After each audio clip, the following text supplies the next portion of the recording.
I was really looking for a way in which I could help managers learn that coaching wasn't this enormous thing that was really difficult to do, because the perception is that it's this really difficult, challenging approach to managing people, when actually it's really simple, and at its most simplest it's just asking great questions and listening.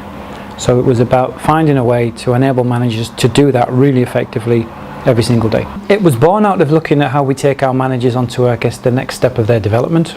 So we've got a pretty comprehensive management training program in the business.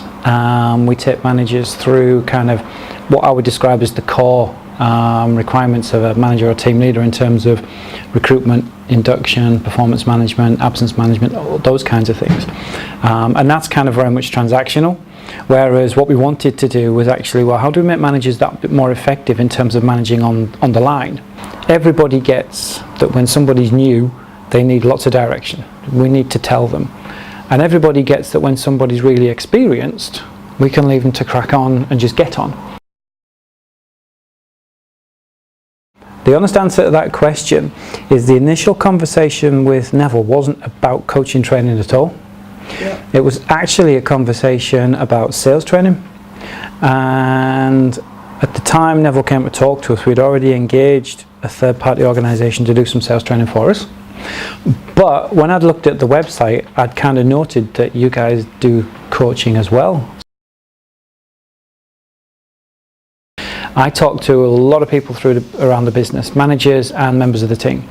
And the comments that I got back from team members was that they noticed a difference in how appraisals were delivered, in that managers were asking a lot more questions about how they thought they had performed. It's a bit of a light bulb moment for managers and team leaders. The last group that went through the training just last week, yes. I was talking to some after that, and for one or two of them, their initial thoughts were, this is great, but how am I going to fit this in? This is something else that I'm going to have to do. It was, the view pre-training was that it was a thing. The view post-training was actually, how do I now make sure that I do this because there's such a benefit? And it's not a thing, it's just another approach that I need to think about working into my overall persona as a manager and team leader.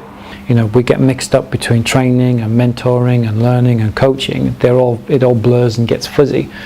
What you guys have done with the sessions that Neville and Mike have delivered is you've helped to kind of lift the fog a little bit and make it clear what each of those things are, and for me where coaching clearly fits in as an approach.